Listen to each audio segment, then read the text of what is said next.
Boa noite, igreja. Glória a Deus, aleluia. Olha eu aqui de novo, né? Teve alguns que já estavam aqui de manhã. Foi bênção demais. Pelo menos para mim foi, né? E agora a oportunidade da gente poder bater um papo, né? E compartilhar algo para vocês agora no culto da noite, né? Para aqueles que não me conhecem, eu sou Maurício, sou missionário da Jocum já há 11 anos, tenho servido aqui na igreja aqui já há cerca de uns 3 anos já, mais ou menos, né? Então para mim é um privilégio muito grande poder trazer uma meditação para vocês, né? Poder compartilhar com vocês aquilo que Deus tem falado comigo, a gente tem visto no nosso ministério, né? Aquilo que a gente tem ouvido de Deus, escutado de Deus, e poder compartilhar com vocês nessa noite. Então para mim é um privilégio, uma responsabilidade muito grande, porque eu sei o peso que é poder estar aqui compartilhando com vocês, né? Eu estava preparado para fazer até uma brincadeira. O Jack, hoje de manhã, ele fez uma dinâmica com o pessoal, né? Que o pastor fez das últimas vezes, né? Que era para você ir abraçar o seu amigo do lado. Amigo do lado não, você sair e abraçar umas 3 pessoas, né? O barato foi a cara que a galera fez quando o Jack pediu isso hoje de manhã, né? O pessoal travou assim e falou assim: meu Deus, eu vou ter que abraçar alguém, né? Eu também me constrangi também. Mas é legal essa quebra de expectativa, né? Essa quebra daquilo que a gente está esperando que vai acontecer ou deixar de acontecer, né? Eu falei hoje cedo, né? Nada contra o pessoal das mídias, né? Mas hoje em dia a gente tem escutado muito isso nos congressos que você vai ou nos eventos que você vai. O pessoal da mídia já te aborda na entrada do evento e ele faz uma pergunta chave, né? Qual que é a pergunta? Qual que é a sua expectativa para essa noite ou para esse evento, né? Aí eu quero perguntar isso para você agora. Qual que é a sua expectativa para hoje? Quando você saiu da sua casa, você tomou banho? Eu espero que você tenha tomado banho já, ou deixou para tomar depois, também não tem problema não, né? Você estava se arrumando, colocou sua melhor roupa para um culto de domingo à noite, e você fez essa pergunta: cara, o que eu espero dessa noite? Que palavra que eu quero escutar, né? Como é que eu quero os louvores, né, no culto hoje na Igreja Família, né? E é sobre isso que eu quero falar nessa noite com vocês. É sobre exatamente esse coração que a gente tem. Sobre esse coração que a gente tem, esse coração que cria expectativa das coisas, esse coração que vai com uma esperança sobre algo que Deus pode fazer, ou sobre quem Deus é, ou sobre as pessoas mesmo, ou sobre áreas da nossa vida, expectativa sobre o trabalho, expectativa sobre o seu ministério, expectativa sobre a sua profissão, sobre a sua família, sobre o seu casamento, ou até mesmo sobre a pessoa de Deus, né? Qual é a expectativa que nós esperamos das coisas, né? E como que nós agimos quando a gente se frustra? Eu falei para o pessoal hoje cedo, né, que antes eu estava preparando essa palavra, eu estava orando, meditando em algumas palavras e tal, e para escolher a palavra para pregar, o pastor já tinha me convidado a trazer essa palavra hoje, e a gente fica mais antenado com as coisas que estão acontecendo, né? Então as palavras que o pastor trouxe nas últimas 2 semanas confirmou a palavra que eu tinha que trazer hoje. E aí eu fui meditar nessa palavra, fui escutar minha palavra também, que eu preguei da última vez. Eu fiquei surpreendido porque eu preguei por 1h10. Gente, eu preguei demais. Eu não aguentaria. Eu levantaria e ia embora. Hoje não vai ser desse jeito, tá? Mas aí eu lembrei da primeira vez que eu preguei na minha vida, a primeira vez que eu fui chamado a uma igreja para pregar. O pastor me entregou o microfone, era 8 horas da noite. Falou: Maurício, você tem até 8h45. Eu falei: fica tranquilo, pode deixar que aqui está tudo sob controle. 8h06 eu devolvi o microfone. Consegui fazer a introdução, texto, né? Aplicação, orei ainda, encerrei. Oh, glória a Deus. Que frustração para a igreja, não é verdade? Prometo que não será hoje dessa maneira, tá bom? Prometo que eu vou trazer algo um pouco mais robusto para vocês, né? Então eu queria pedir para vocês abrirem no livro de Lucas, no capítulo 24, a partir do verso 13.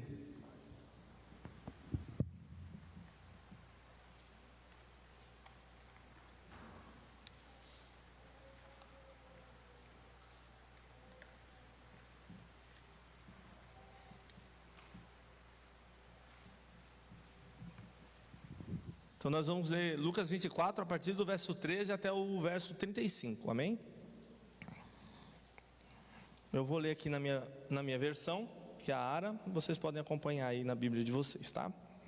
Então vamos lá. Naquele mesmo dia, 2 deles estavam de caminho para uma aldeia chamada Emaús, distante de Jerusalém 70 estádios, e iam conversando a respeito de todas as coisas sucedidas. Aconteceu que enquanto conversavam e discutiam, o próprio Jesus se aproximou e ia com eles. Os seus olhos, porém, estavam como impedidos de reconhecer. Então lhes perguntou Jesus: que é isso que vos preocupa, e de que ides tratando à medida que caminhais? E eles pararam entristecidos. Um, porém, chamado Cleopas, respondeu dizendo: és o único porventura que, tendo estado em Jerusalém, ignoras as ocorrências desses últimos dias? Ele lhes perguntou: quais? E explicaram: o que aconteceu a Jesus o Nazareno, que era varão, profeta, poderoso em obras e palavras, diante de Deus e de todo o povo. E como os principais sacerdotes, as nossas autoridades os entregaram para ser condenado à morte e o crucificaram. Ora, nós esperávamos que fosse ele quem havia de redimir a Israel. Mas depois de tudo isso, já é este o 3º dia desde que tais coisas sucederam. É verdade também que algumas mulheres das que conosco estavam nos surpreenderam, tendo ido de madrugada ao túmulo e não achando o corpo de Jesus, voltaram dizendo terem tido uma visão de anjos, os quais afirmaram que ele vive. De fato, alguns de nossos foram ao sepulcro e verificaram a exatidão do que disseram as mulheres, mas não o viram. Então lhe disse Jesus: ó nécios e tardos de coração, para crer tudo o que os profetas disseram, porventura não convinha que o Cristo padecesse e entrasse na sua glória? E começando por Moisés, discorrendo por todos os profetas, expunha-lhes o que a seu respeito constava em todas as escrituras. Quando se aproximavam da aldeia para onde iam, fez ele menção de passar adiante, mas eles o constrangeram, dizendo: fica conosco, porque é tarde e o dia já declina. E entrou para ficar com eles. E aconteceu que, quando estavam à mesa, tomando ele o pão, o abençoou e, tendo partido, lhes deu. Então lhes se abriram os olhos e reconheceram, mas ele desapareceu na presença deles. E disseram um ao outro: porque porventura não nos ardia o coração quando ele pelo caminho nos falava, quando nos expunha as escrituras? E na mesma hora, levantando-se, voltaram para Jerusalém, onde acharam reunidos os 11 e os outros com eles, os quais diziam: o Senhor ressuscitou e já apareceu Simão. Então os 2 contaram o que lhe acontecera no caminho e como fora por ele reconhecido no partir do pão. Vamos orar, igreja? Jesus, eu quero agradecer ao Senhor. Obrigado por mais uma vez a gente ter a oportunidade, o privilégio, através da sua graça e misericórdia, podemos estar diante da Tua Palavra, expostos à Tua Palavra. Pedimos que o Teu Espírito Santo fale aos nossos corações, não seja algo de mim, mas seja algo do Senhor nessa noite, Pai. Que o Senhor possa falar de uma forma íntima e pessoal com cada um aqui, Pai. É o que eu oro agradecendo em nome de Jesus. Amém. Amém, igreja? Então aqui nós estamos vendo a história, é uma história muito importante para a história do cristianismo, né? Aqui tinha acabado de acontecer a morte, a crucificação, a morte e o sepultamento e ressurreição de Jesus Cristo. Já era o 3º dia, né? O dia da ressurreição de Jesus Cristo, durante a Páscoa lá em Jerusalém. E aqui está contando a história de Jesus indo agora se aparecer, né? Aparecer para os discípulos como testemunha daquilo que ele fez vencendo a morte, né? É tão importante porque imagina só se Jesus morresse e ressuscitasse e ninguém visse a Cristo, ninguém poderia compartilhar depois aquilo que viu e entregar a sua própria vida por essa verdade.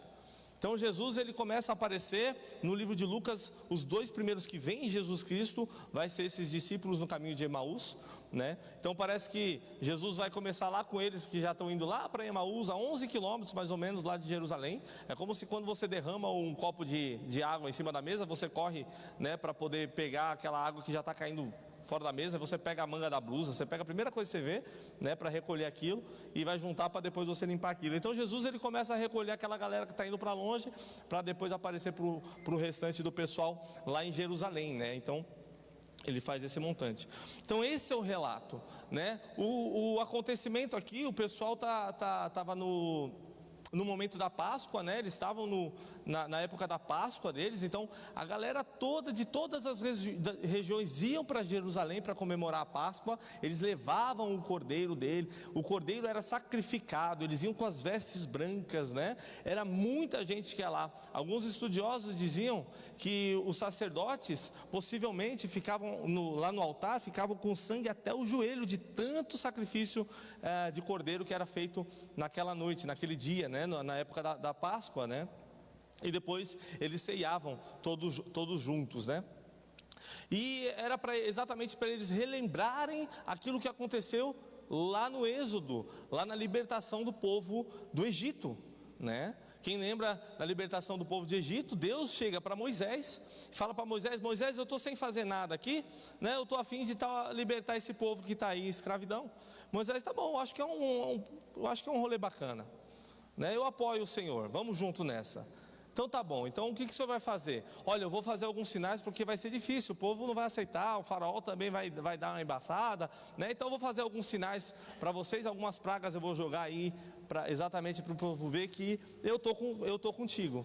Moisés: amém, obrigado, Senhor, por você estar me acompanhando nessa daí, né? Então eles começam essa campanha aí de Deus de libertação do povo de Israel contra a escravidão do Egito, contra o império de Faraó naquela época, né?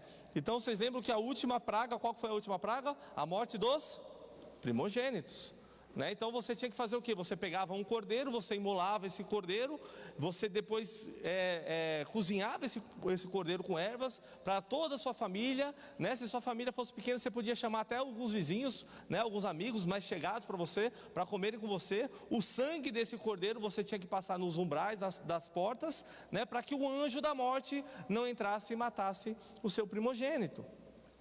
Olha só o que o povo de Israel vivenciou naquela época: uma libertação do seu povo diante de um tirano, diante de Faraó, né? No meio de uma escravidão, né? Derrubou libertou o povo de Israel diante do maior império daquela época. Eles na fuga, né? Moisés abriu o mar vermelho, eles atravessaram o mar vermelho e veio a galera atrás, vão matar todo mundo. Aí vai Deus e fecha o mar e afoga todo mundo lá, e eles saem vitoriosos, glória a Deus, fomos libertos, né? Do Egito, da escravidão.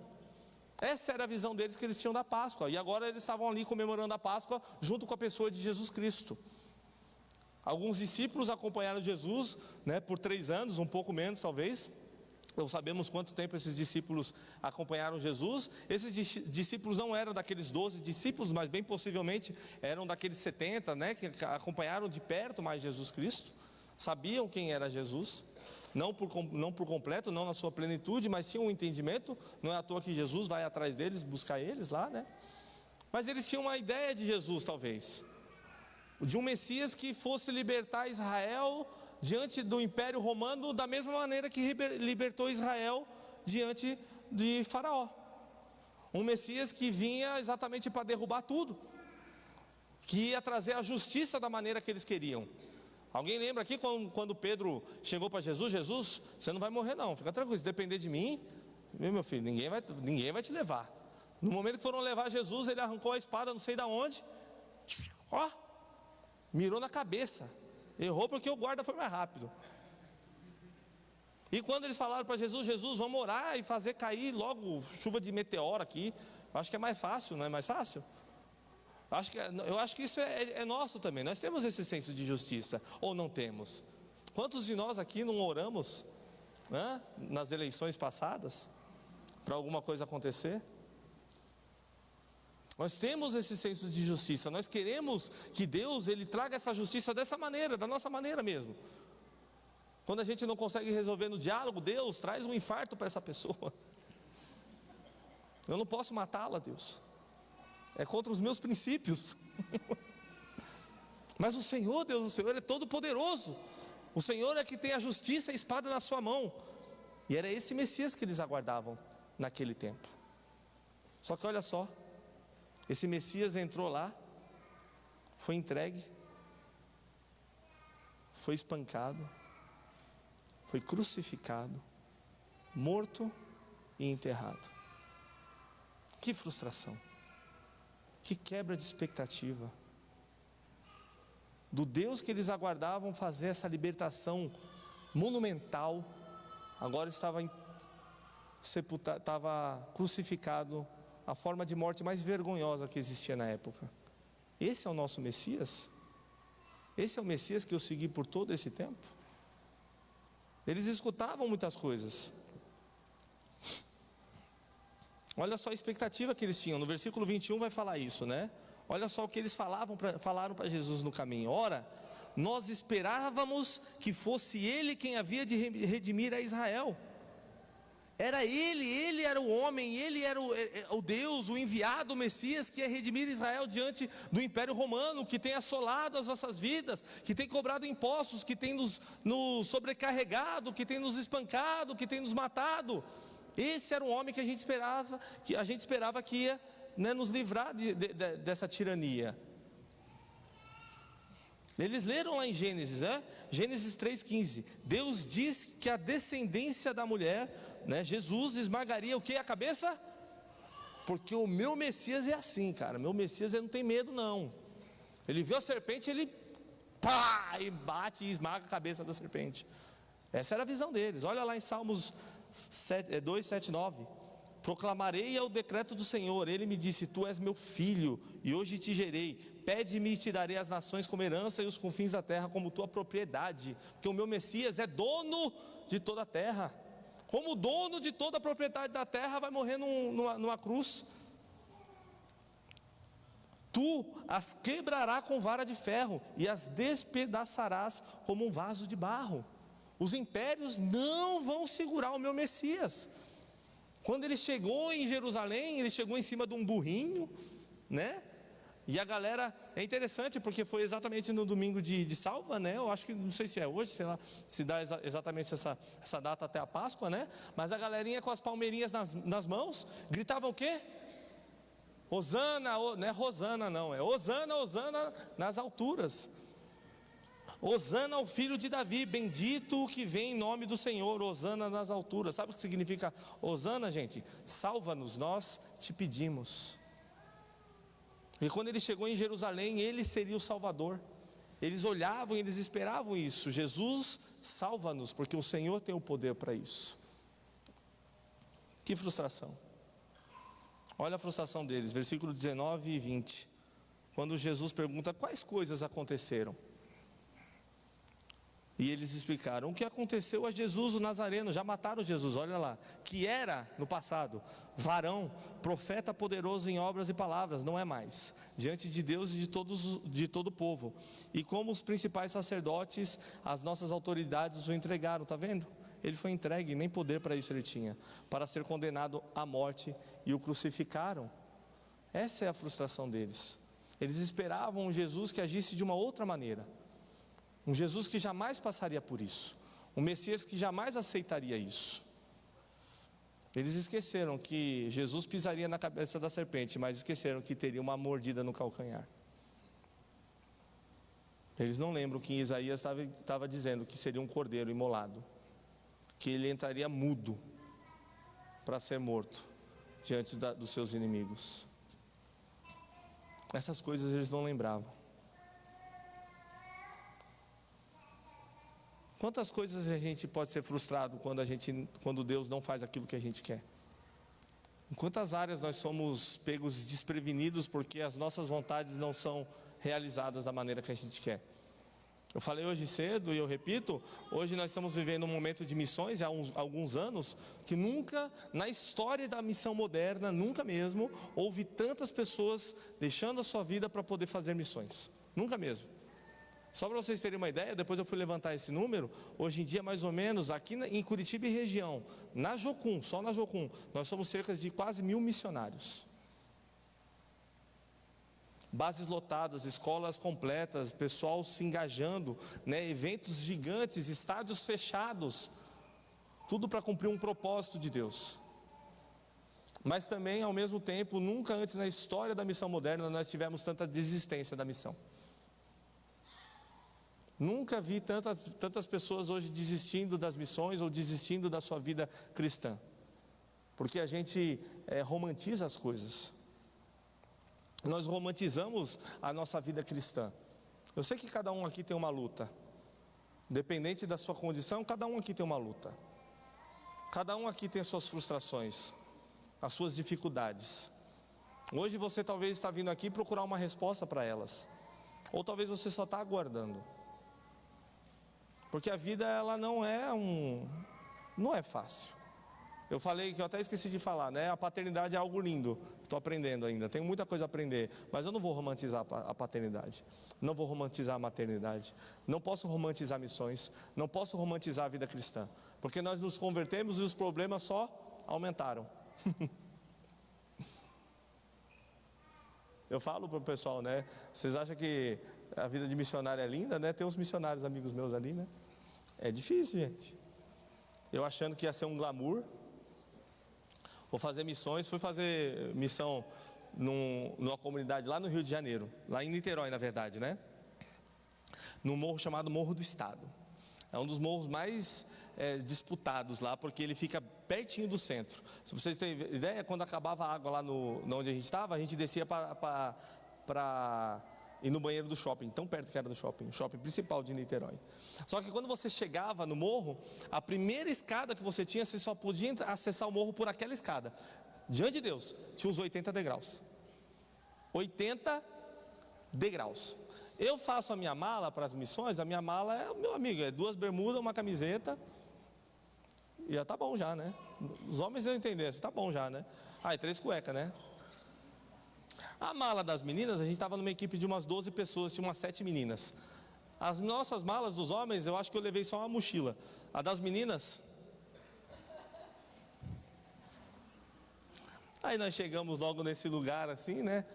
Em Niterói, 80 degraus. Eu olhei para minha mala de boa, olhei para das meninas e falei, meu Deus. Coitados. Um adendo. Não brincando, nós ajudamos, a gente ajudou. Teve uma senhorinha que ela estava fazendo construção lá em cima do morro. Quanto mais em cima do morro, mais caro é você levar o material, porque uma coisa é você comprar um material de construção, outra coisa é ele chegar lá onde você mora. Então você tem que pagar esse translado. E a gente com o coração querendo servir, fala, não, fica tranquilo que hoje chegou a solução das suas vidas. Os missionários estão aqui. Eu abracei a ideia, mas eu coloquei os outros na história, né? Gente, 50 quilos num saco de cimento. Peguei o primeiro saco de cimento, coloquei nas costas, falei, tá tranquilo, pô, dá pra tranquilo. Quantos sacos tem aí? Tem 20, não, tá de boa. Não deu 15 degraus, eu já queria desistir. No segundo saco que eu estava levando, eu já estava procurando uma desculpa para ficar lá em cima já. E nós chegamos lá com a equipe, olha, nós vamos fazer o trabalho disso, trabalho aquilo, né? Fomos bem recebidos e a gente cria uma expectativa, né? Do lugar que nós vamos ficar, o lugar que nós vamos dormir. Esse foi logo o nosso primeiro dia, tá, gente? Foi mala e saco de cimento. Eu falei, não, pelo menos o sono do justo vai ser abençoado. Vamos preparar o nosso cantinho para dormir. Somos em 12, tem 11 colchões. Eu falei, alguém vai ficar sem colchão. Só que aí eu lembrei que eu sou o líder da equipe, então eu tinha que ficar sem o colchão. Eu falei, amém, glória a Deus. Fiquei 3 dias sem colchão. Aí eu preparei não tinha travesseiro, não levei travesseiro, né? Preparei minhas blusas, uma mala, coloquei de travesseiro, deitei no chão, primeiro lugar, estava tão cansado, primeiro lugar que eu encontrei, encostei a cabeça e dormi. No meio da noite eu acordo, dor no corpo. Eu olho diante de Deus, gente. Eu olhei assim, ó, abri o olho, eu olhei, tinha um buraquinho na parede e um rato olhando para mim assim, ó. Oi, Ratatouille. Depois nós conversa. Peguei minha meia, tirei minha meia, enrolei ela, só coloquei no buraco assim, ó. Só não come meu pé, por favor. E dormi de novo. Eu contei a última vez a história da caça do jacaré, né? Do peixe, do caratinga lá. Gente, a gente conta essas histórias e dá risada hoje, mas é difícil, tá? Um trabalho lá no Amazonas lá não é fácil, não. Um calor desgramado, a distância que é o barco, né? Você vai dormir na rede lá, é uma rede, você está dormindo numa rede aqui, ó. E eu não sabia dormir em rede. Eu demorei umas 3 noites eu acho que eu ganhei uns bicos de papagaio nas costas. Eu ganhei tudo com essas 3 noites de rede, que eu não sabia que tinha que dormir de lado, né? Eu dormia parecendo assim, ó, parecendo uma lua. Aí você tem que dormir meio de lado. Aí você está dormindo meio de lado, aí tem um pé aqui e o bumbum de outro aqui, porque vai todo mundo amontoado no barco, né? Olha como a missão é maravilhosa. Vocês estão prontos? Vamos? Aí você chega lá no Amazonas, lá no meio do mato mesmo, tá? Aí tem um bicho que pica seu pé de dia, você não vê ele picando. Primeiros dias eu amo andar de bermuda e chinelo, amo. Eu pregaria hoje de bermuda e chinelo, mas não posso. Mas eu amo. E lá eu tive que andar de bota e calça todos os dias por causa desse bendito inseto, cara. Eu nem sei que inseto que é, só sei que ele picava o pé de dia e coçava só à noite. Eu estava dormindo tranquilinho, aí do nada meu pé encostava no outro assim, começava a coçar e coçava, eu acordava de madrugada chorando, eu chorava. Deus, eu não aguento mais, isso aqui não é para mim. Tem um bicho, eu esqueci de falar hoje de manhã, tem um bicho chamado potó. Já ouviram falar do potó? Vocês estão dando risada, né, pessoal de Manaus? Vocês riem, né? É vocês que tem esses bichos lá. Esse bicho não foi criado por Deus. Tenho certeza. É o bicho que estava dentro do fruto do pecado. Estava mastigando o fruto do pecado. Para vocês terem ideia, eu não sabia nem que era o potó, o pessoal não conseguia nem me explicar. Mas você não podia bater nele. Se ele estivesse andando em você, não pode bater nele, senão ele te queima. Ah, que legal! É muito fácil viver aqui no meio do mato, né? Muito fácil. Você tinha que assoprar ele. Se você batesse, o negócio, o sangue dele, eu acho, né? Queima, né? E falam que é uma queimadura mesmo, que faz bolha e tudo mais. Que bênção, glória a Deus! E você dorme, é carapanã te atravessando. Você pode dormir de roupa, com a rede, botar tela, o carapanã atravessa você, a rede, sua roupa e tudo mais. Ele é assim. Eu acordava de madrugada chorando. Falei, não aguento mais isso. Não aguento mais isso. E Deus falou assim, mas a sua missão aqui tem prazo de validade. E se eu te chamasse para sempre, você viria? Você entende o porquê tem poucos missionários aqui? Porque realmente não é fácil.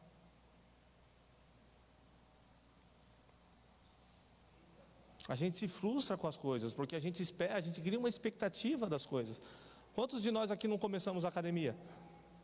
Eu já paguei. E não mudou nada.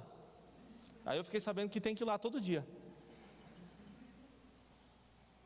Você começa a academia, você já vislumbra, né, o seu corpo mudando, a sua barriga sumindo. Eu estou encolhendo aqui a barriga, tá, gente? Você já vislumbra isso. Só que existe um caminho a ser galgado. Você precisa se esforçar para isso. E a gente se frustra, e a gente abandona, a gente larga.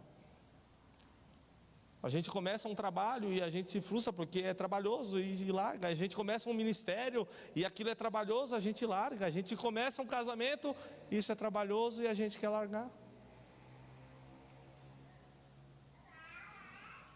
Tudo por causa da frustração. Quando o Murilo nasceu, eu falei isso hoje de manhã, eu não posso ver sangue, não posso, eu desmaio. A última vez que eu tirei, a última vez eu fui forte, eu consegui, mas a penúltima vez que eu fui tirar sangue eu desmaiei.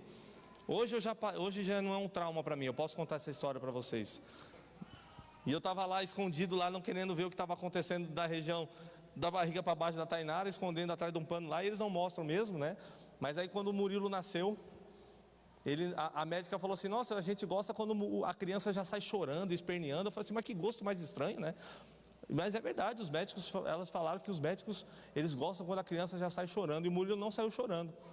Ele saiu com o olho fechado, se mexendo. Aí ele abriu o olho, olhou para mim e começou a chorar. No mínimo ele deve ter perguntado para a médica, vem cá, qual a marca do carro dele? Um Nissan March 2011, aí começou a chorar. Qual a profissão dele? Missionário. Aí chorou. É a frustração. A gente é assim, gente. Nós nos frustramos. Nós criamos expectativas sobre as coisas, nós criamos expectativas sobre as pessoas, nós criamos expectativas sobre Deus, e quando isso não supre as nossas expectativas, a gente faz o quê? Enraivece. Augusto Nicodemos vai dizer que para muitos Jesus é uma figura fascinante, até o momento em que é necessário renunciar a algo para segui-lo. Eu falei para hoje de manhã, eu quero ver quem que vai ganhar hoje, mas as nossas relações com as pessoas são baseadas na relação da padaria, né? Vamos ver hoje à noite como é que é. Eu gosto do pãozinho mais branquinho. Quem gosta do pão mais cascudinho aqui? Hoje de manhã só tinha 3 pessoas. E as 2 pessoas dessas 3 que estavam de manhã estão aqui de novo aqui, ó, o pastor e a pastora.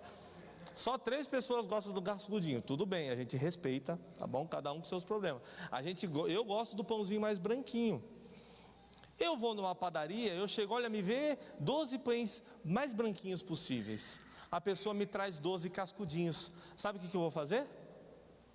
Eu não volto mais nessa padaria. Sabe por quê? Porque o meu compromisso é com a minha fome, não é com o padeiro. Eu não estou nem aí se o padeiro tem conta para pagar. Eu não estou nem aí se o padeiro tem funcionários que precisam daquele recurso. Não estou nem aí, eu estou querendo saber do meu pão branco. E as nossas relações com as pessoas é a mesma coisa. Nós nos relacionamos com as pessoas conforme aquilo que elas podem nos suprir. Se elas não suprem a nossa vontade, sabe o que a gente faz? E sabe com quem você faz isso também? Com Deus. Nós nos achegamos a Deus, olhamos a Deus com o coração cheio das vontades. E quando Deus não supre as nossas vontades, não supre as nossas expectativas, né? Ele não traz o nosso pãozinho branco ou o nosso pãozinho cascudo, sabe o que a gente faz? A gente se emburra e a gente se fecha e vira a cara e vai para o outro canto. Isso seja no seu trabalho, na sua profissão, no seu ministério. Nós olhamos para aquilo que a gente espera, a gente se apaixona pelas coisas. Nós somos apaixonados às vezes pelas coisas. Já tentou trabalhar com alguém apaixonado? Cara, é a pior coisa. Tenta discipular uma pessoa apaixonada. Ela não vai te escutar. Você pode falar para a pessoa, mas vem cá. Você sabe que esse cara tem bafo, né? Sabe o que ela é capaz de falar para você? Tá, mas eu amo o bafo dele. Mas você sabe que essa pessoa vai te tirar do caminho de Deus. Não tem problema, Deus faz outro caminho para mim. Não importa o que você fale, o tal do apaixonado, ele vai ver isso, e depois ele quebra a cara.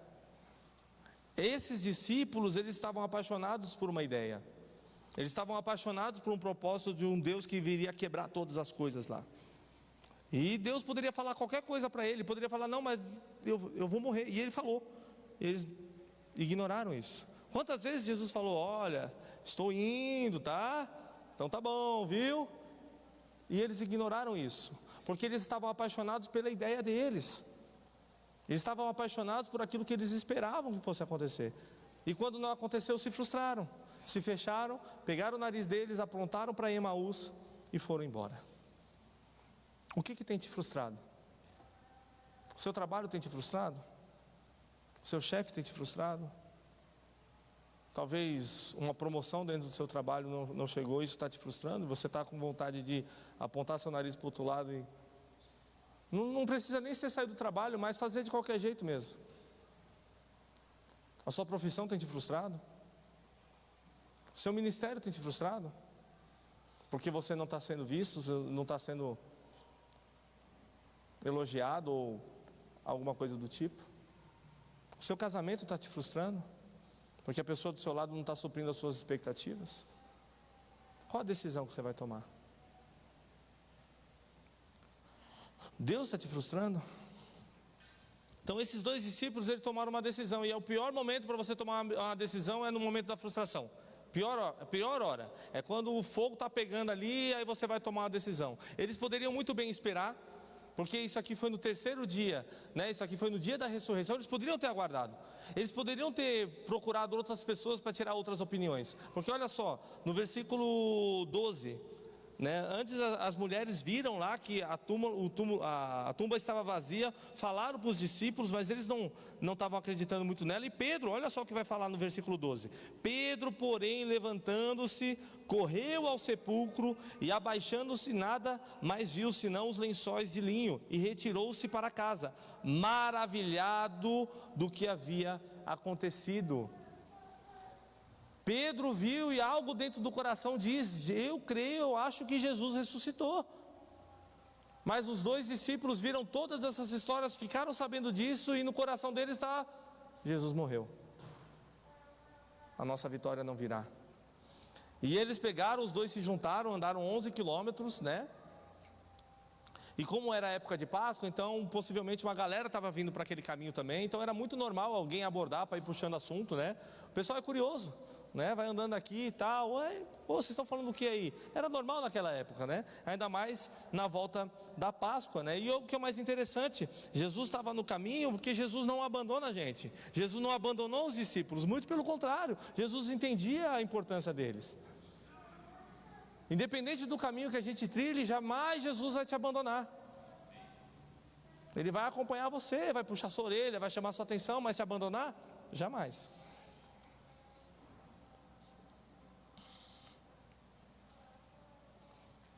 E Ele vai escutar você.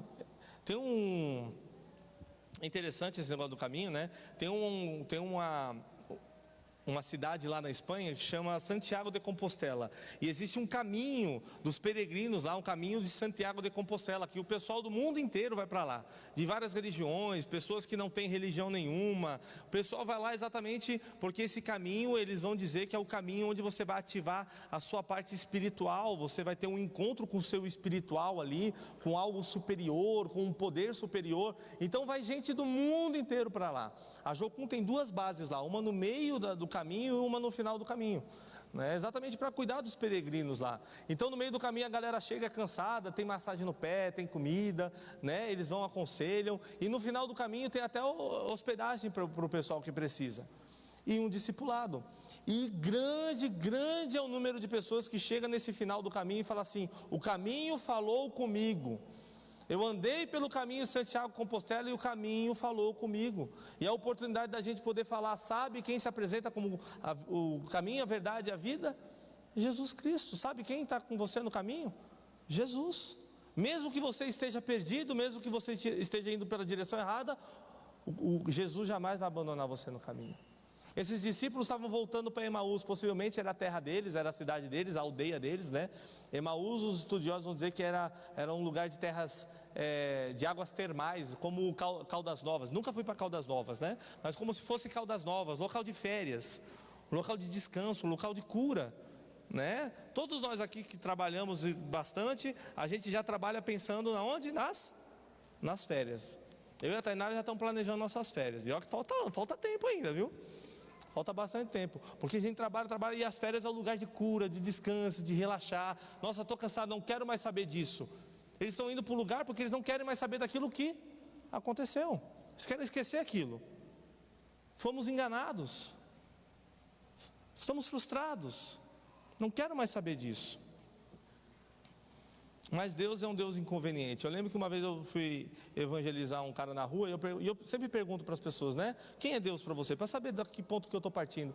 E um rapaz falou para mim: Deus para mim é um inconveniente. Eu sei que ele estava tentando me afrontar ali, né? Por eu ter abordado ele, né? Mas eu falei para ele: glória a Deus que Deus é inconveniente. Porque ruim seria se Deus abandonasse a gente. Ruim seria que se Deus não corresse atrás de nós.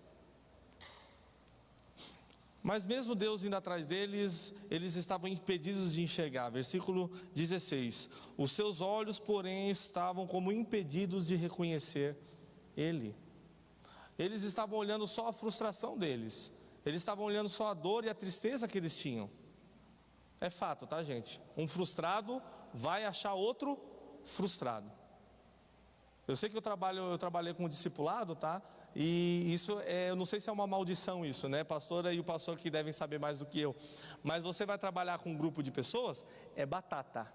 Os problemas se encontram, tá? As pessoas que tiveram problema com droga vai achar quem tem problema com droga e vai caminhar com aquela pessoa. Um carente vai achar quem? Outro carente. E vão caminhar junto. E um frustrado vai achar outro frustrado. O problema é que a conversa dos frustrados nunca vai chegar numa solução. Só vai aumentar a frustração. E eles nesse caminho, aumentando a frustração. E a gente sempre vai buscar validar as coisas, né? A gente vai buscar, a gente vai achar essas outras pessoas que têm o mesmo problema que nós, porque a gente vai buscar a validação dos nossos sentimentos. Eu estou com raiva do pastor, sabe o que eu faço? Eu não vou tratar com o pastor. Eu vou procurar alguém que tem raiva dele também. Aí a gente comenta: ah, então é isso mesmo, eu estou certo. Eu estou com raiva do meu chefe, eu vou procurar qual funcionário? O que tem raiva dele também. Isso não resolve o problema. Isso só aumenta. Enquanto uns lá em Jerusalém estavam falando sobre ressurreição, os dois frustrados estavam focando na morte, porque o coração deles estava enganado. Essa é a diferença. Com qual coração nós temos chego a Deus? O pessoal da manhã foi legal comigo, tá? Vocês estão vendo um cofre aqui? Vocês estão vendo um cofre aqui? Vocês estão vendo um cofre aqui, galera? Então, tá bom. Imagina que esse cofre é o cofre mais seguro do mundo, e você pode guardar nele só uma coisa, certo? Coloca tudo que você tem na sua vida aí diante de você agora na sua mente. Tudo, talvez não seja muita coisa, mas coloca aí tudo que você tem. Pode ser coisas abstratas, tá bom? O que você guardaria nesse cofre onde ninguém poderia estragar e nem roubar? Talvez na sua mente está vindo a sua família. Talvez na sua mente está vindo o teu dinheiro, a tua profissão, a tua saúde, né? Talvez os seus recursos, talvez a sua fé, talvez a sua mãe, os seus filhos. Muito bom.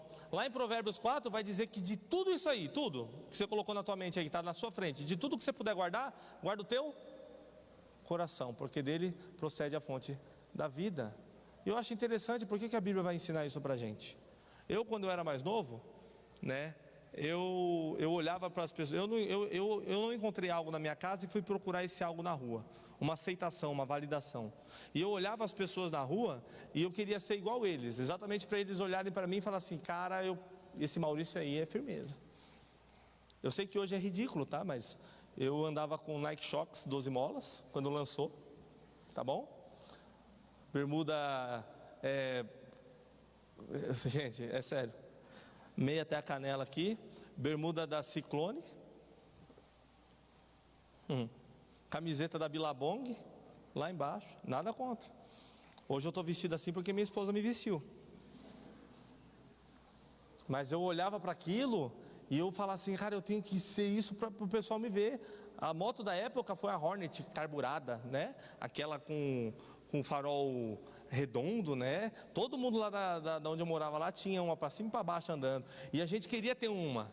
E a gente queria andar com os tênis mais caros, com as motos mais caras. E a gente começou a fazer até o que era errado para poder conquistar essas coisas. Mas era para mim ou era para os outros? Eu queria o tênis mais caro para mim ou para os outros? Porque o mundo me ensinou que o meu valor estava nessas coisas. Sabe o que eu fiz? Eu peguei o meu coração, entreguei para o mundo e falei assim: mundo, me ensina o que é certo e errado. E o mundo me ensinou. Para você ser visto, Maurício, você tem que ter dinheiro na conta. Para você ser reconhecido, Maurício, você tem que ter o tênis XYZ. Para você ser reconhecido, Maurício, você tem que ter a moto, o carro. É para isso. Isso são verdades? Claro que não. Nossos valores não estão nessas coisas. Nós não guardamos nosso coração em Deus, e Deus vai ensinar as verdadeiras verdades para nós, as verdades soberanas, aquelas que são imutáveis, quando nós guardamos o nosso coração em Deus. É por isso que Provérbios vai falar: guarda teu coração, porque se você não guardar teu coração, você não guarda a tua família, você não guarda teu trabalho, você não guarda a tua saúde, você não guarda nada se você não guardar teu coração. O problema é que nós vamos com esse coração todo errado para frente de Deus, e nós queremos exigir o que de Deus? Aceitação, recurso. Porque Deus, eu preciso do tênis, Deus, eu preciso da casa, Deus, eu preciso do carro, Deus, eu preciso dessas coisas para eu ser visto. Nosso coração está errado. E a gente começa a inventar caminhos. Nós começamos a amaldiçoar a nossa vida por causa disso. Lá em Gênesis 1:9 vai dizer que Deus chegou para Adão e Eva e falou que os abençoou-lhes dizendo: sede fecundos, multiplicai e povoai toda a terra. Lá em Noé, em Gênesis 9, vai repetir isso de novo: os abençoou-lhes dizendo, é uma bênção que Deus está falando: sede fecundos, multiplicai e povoai toda a terra. A ideia não é povoar de fazer filho até as horas, a ideia aqui é você criar um povo de Deus sobre toda a terra. Adão e Eva, vocês estão vendo esse jardim aqui que eu construí, que eu cultivei? Só tem aqui, sabe o que vocês têm que fazer? Cultivar isso por toda a terra e criar um povo por toda a terra. Só que chega uma época lá, depois de Noé, que o povo chega numa planície chamada planície de Sinar, que era um lugar bem confortável, um lugar bonito, Depois a Babilônia foi lá, a Torre de Babel foi construída lá, essa é a história, um lugar confortável, bonito, fértil, e eles olham um para o outro e falam assim: cara, esse negócio de se espalhar por toda a terra, isso aí é baboseira. Eu acho que Deus não é muito estratégico, Deus não pensou muito bem. É muito mais fácil a gente fazer um negócio aqui. Vamos fazer o seguinte: vamos juntar nossas forças, nossos recursos e nossos intelectos e vamos construir uma torre para a gente ficar aqui. E eles vão falar exatamente isso, lá em Gênesis 11. Vamos construir uma torre cujo topo chega até os céus e tornemos célebre o nosso nome, para que não sejamos espalhados por toda a terra. Por causa de um coração desobediente, a gente muda até a direção de que Deus tem nos pedido. Aquilo que Deus pediu para o seu povo espalhar para os lados, não, Deus, vamos espalhar para cima, é muito mais fácil. Por causa de um coração desobediente. Nós nos frustramos com as vontades de Deus na nossa vida, nós nos frustramos com aquilo que nós temos que fazer, apontamos nosso nariz para a direção que a gente quer e vida que segue. E a gente ainda fala: Deus está comigo aqui. Povo no deserto, caminhando com Moisés, foi liberto do Egito, e porque foram frustrados no deserto, olharam para o Egito e falaram assim: nós queremos voltar para lá. Sabe qual que é o problema? É que isso parece uma solução boa para as nossas almas. Tem certas decisões que você toma da sua vida, e direções que você toma da sua vida, que parecem muito boa. Talvez interromper um processo que você tem vivido só porque te frustrou, nossa, no momento parece até bom, eu preciso desse momento. Você até fala assim: nossa, é o que eu mais precisava. Uma vez no Paraguai, em Hernandárias, uma cidade chamada Hernandárias, não é muito longe de Cidade do Leste, né? Pensa num lugar quente. Quem conhece Foz do Iguaçu aqui? Levanta a mão. Foz do Iguaçu é quente, gente? Gente, eu fui lá dar aula esse dia lá, eu passei mal. Eu esqueci que era tão quente lá, levei as roupas tudo errada. E eu dando aula lá num calor desgramado lá, e eu esqueci que era isso. É um lugar de terra quente, um lugar abafado da terra vermelha, né? Que quando você toma banho à noite para ir dormir, você toma banho, você chega na cama, seu pé já está vermelho já. Você lava a roupa, estende lá no varal lá, meu amigo, não dá 15 minutos, a roupa já está tudo vermelha. Se for branca, já está tudo envermelhada. Quem já foi lá sabe. Hernandárias era esse lugar. E a gente fez um evangelismo de palhaços lá em Hernandárias, num calor, gente, num calor desgramado. A gente começou como palhaços, no final a gente estava parecendo uns demônios. A maquiagem tudo derretida, coisa mais feia. Quem é da Jocum sabe o que eu estou falando. E a gente falou: não, a gente está com calor, vamos procurar um lugar para a gente poder se refrescar. E fomos procurando lá, entrando mais no interior da cidade lá. Um calor, e vimos lá um córregozinho, as crianças pulando numa pontezinha nesse córrego. É aqui mesmo, vamos pular, e pulamos, e nadamos, e mergulhamos. Nossa, na hora eu falei assim: era isso que eu precisava para a minha vida. Era isso, eu não preciso de mais nada, eu só preciso desse córrego aqui. Aí depois nós saímos, fomos andando na beira do córrego assim, porque tinha que secar as roupas para voltar, né? Secou rapidinho. Mas não muitos metros depois, uma curva do rio depois, era um matadouro. E as carcaças dos bois tudo jogadas no rio lá. E a gente nadando. E eu acho que eu bebi daquela água lá. Que nem uma vez, eu até esqueci de contar. Uma vez eu fui lá em Niterói, nessa mesma viagem de Niterói, fui levar a equipe para meditar na praia. Fomos meditar na praia, falou assim: o quê? Vou aproveitar, estou na praia. Meditei, colocamos a Bíblia no canto lá e fomos nadamos. Igual Phelps. Coisa mais linda. Nado sincronizado, cuspindo água para o alto. Voltamos lá para onde a gente estava. A gente chegou molhado, né? Eles falaram assim: onde vocês estavam? Vocês estavam em que praia?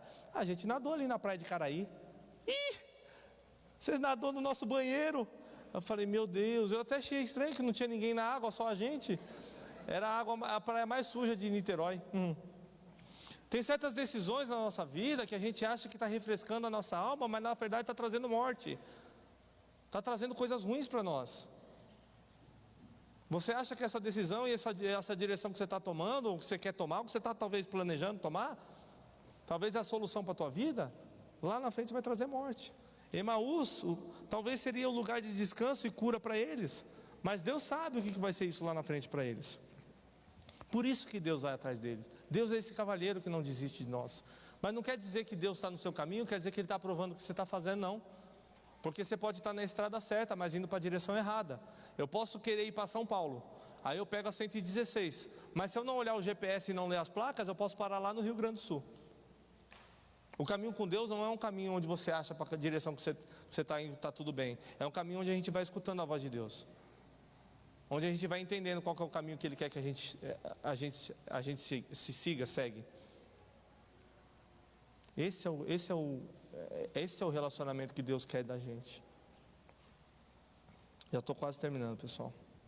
Então Jesus, ele foi nesse caminho com o pessoal e ele estava expondo as escrituras para ele. E é interessante, porque mesmo Jesus expondo as escrituras para eles, eles não estavam entendendo. Olha só, versículo 27. E começando por Moisés, discorrendo por todos os profetas, expunha-lhes o que era a seu respeito, constava em todas as escrituras. Mas chegou um certo momento que Jesus, como um bom cavalheiro, né, já estava falando assim, então tá bom, né, gente, valeu, obrigado, foi muito bom esse caminho.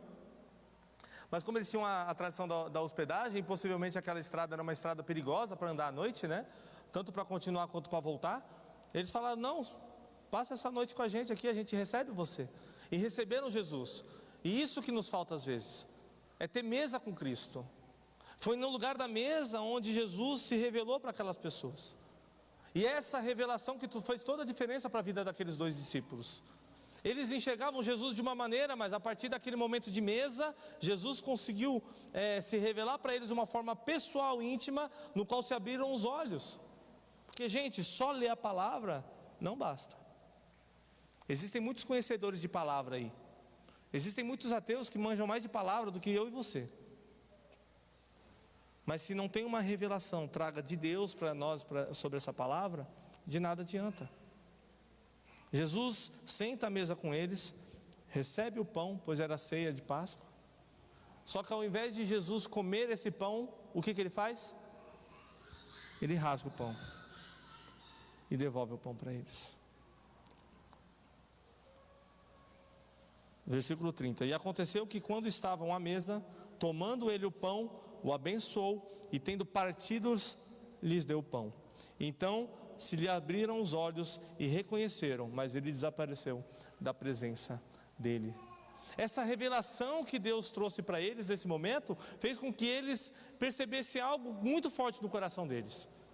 Eles virou um para o outro e falou assim, olha, conforme Deus estava falando, e disseram um ao outro, vou ler aqui mais fácil, 32, e disseram um ao outro, porventura, não nos ardia o coração quando ele pelo caminho nos falava, quando nos expunha as escrituras?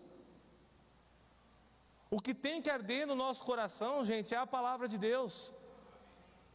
As nossas decisões que ardem no nosso coração não são moldadas pelas as nossas frustrações ou pelas nossas vontades, mas sim pela vontade de Deus.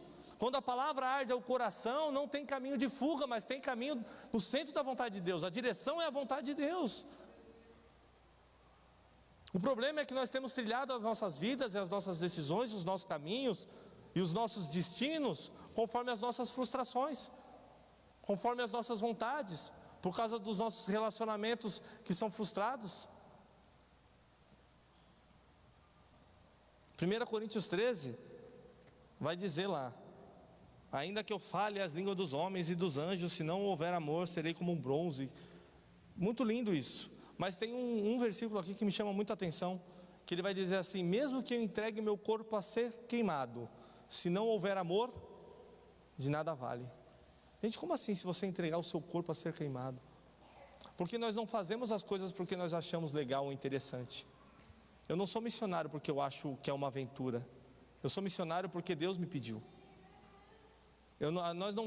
A gente não vem para esse culto aqui, para essa igreja aqui, porque é um lugar onde é muito legal, pessoal, é uma comunhão muito bacana, eu acho interessante isso. Sabe por que nós vemos aqui? Porque Deus nos pede, isso arde aos nossos corações, nós estamos aqui para contemplar a glória dEle. Nós estamos aqui porque nós sabemos que lá no futuro, lá no final de todas as coisas, nós junto com todos os povos, línguas e nações estaremos olhando para o Cordeiro imolado, aquele que agora é um leão, estaremos adorando e glorificando o nome dele. É por isso que nós viemos para cá. Nós estamos aqui porque esse Deus, ele se recusou a ser só um Deus. Ele veio como homem, rasgou a sua carne naquela cruz, morreu e ressuscitou ao terceiro dia. É por isso que nós estamos aqui. Então, se nós fazemos as coisas porque a gente acha legal e interessante, nós estamos errados.